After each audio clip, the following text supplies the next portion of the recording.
adapt and survive.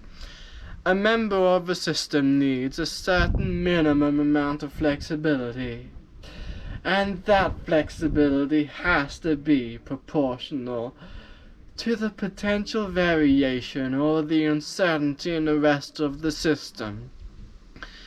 In other words, if someone is committed to accomplishing a certain goal, he or she needs to have a number of possible ways to reach it. The number of options required to be certain the goal can be reached depends on the amount of change that is possible within the system in which one is attempting to achieve the goal. As a simple example, let's say someone has a goal to move a chair across a room. When there's not much variation in the environment, the person doesn't need much flexibility to accomplish that goal. He or she picks up the chair and carries it directly across the room. If that same person were in California, however, and there was an earthquake, he or she would have to have more potential variability to reach that goal because of changes being introduced in the environment. That person might even have to dodge a piece to the ceiling falling. Flexibility is needed to adapt and survive.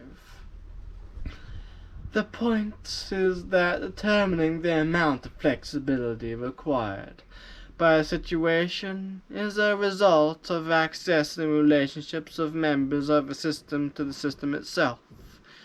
And in fact, under times and contexts of change, flexibility becomes more essential. Another implication of the law of requisite variety is that the member of a system that has the most flexibility also tends to be the catalytic member of that system. This is a significant principle for leadership in particular. The ability to be flexible and sensitive to variation is important in terms of managing the system itself. A key issue in effective performance is how to balance willingness to change with values such as consistency, flip page, and congruence in behavior. The answer has to do with where we put the flexibility. If one is consistent with respect to his or her goal, one will have to have flexibility in how he or she reaches the goal. The issue has to do with at which levels we are flexible.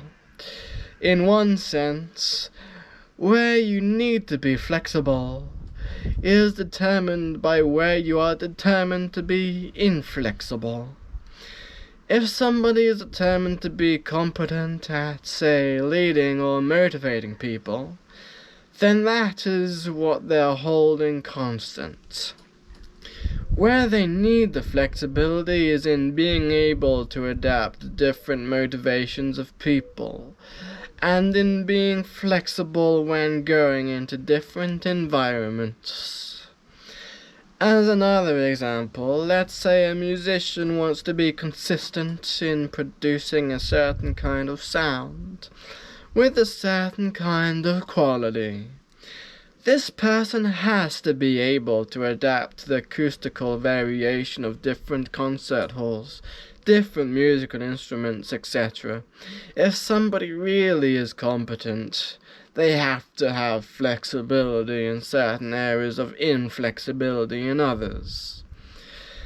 So the notion of flexibility has to be viewed with respect to the total system.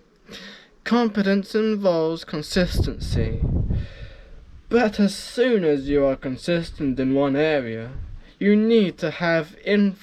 have to have flexibility in another area to be able to accommodate to the part of the system that is not changing. As another concrete example, in California they have big skyscrapers that they want to remain very stable.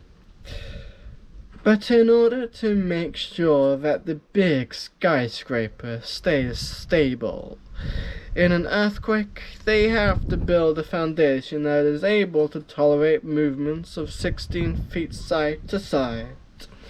One of the real secrets of managing creativity effectively is determining where to put the point of flexibility. It is ultimately a matter of ecology.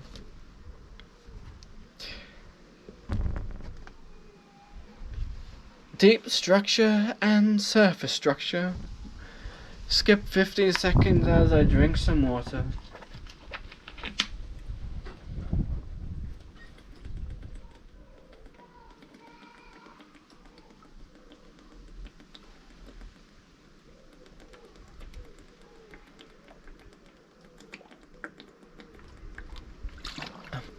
And do a fucking voice exercise.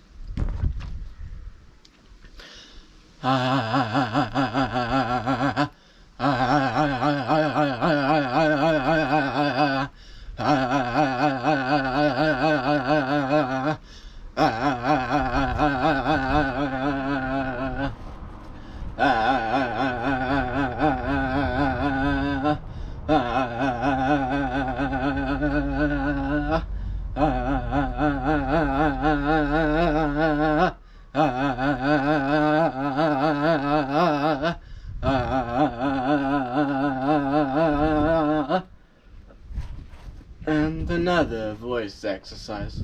Oh, my voice is so crispy right now. My voice is just so that much crispier right now.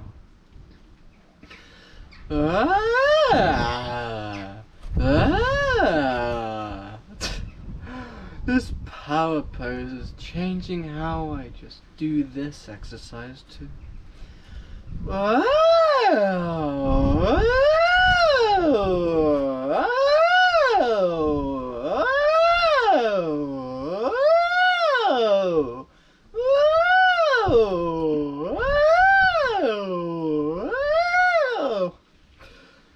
Just the very act of me varying my voice tone with the level that my fingers are in my body just so gives rise to validate my theory of neurological gestural chakra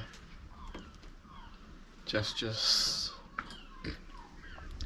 I'm also gonna slightly change the power pose because I got from looking through Literotica books, because David Snyder recommended it, and they're also hilarious, turns out, that if I do the exact same thing as the original magazine model power pose, although I just apply the small implementation of tensing my arms into fists whilst I do the same exact thing, I'll get an entirely different result.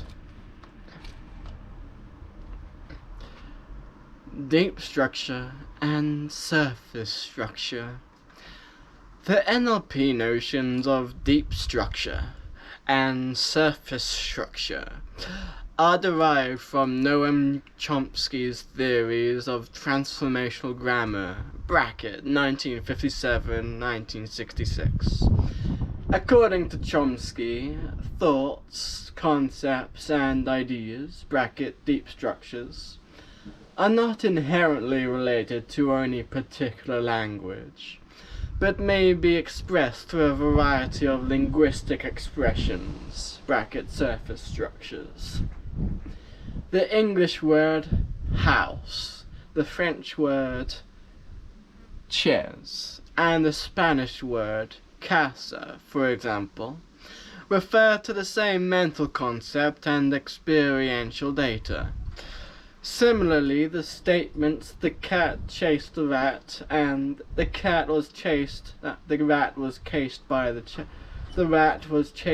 cat" both refer to the same event, even though the sequencing of the words is quite different. Complex thoughts and ideas reach the surface as language, after a series of, quote, transformations, convert them into well-formed sentences and phrases. Bracket, quote, the by was chased rat cat, end quote, uses the same words as, quote, the rat was chased by the cat, end quote, but not, quote, the page flap in the wind. Uses the same words as, quote, the rat was chased by the cat, end quote, but is not, quote, well formed, end quote, and bracket. These transformations act as a type of filter on our experiential deep structures. According to Bandler and Grinder in The Structure of Magic, Volume 1, 1975, the movement from deep structure to surface structure necessarily involves processes of deletion, generalization, and distortion. The most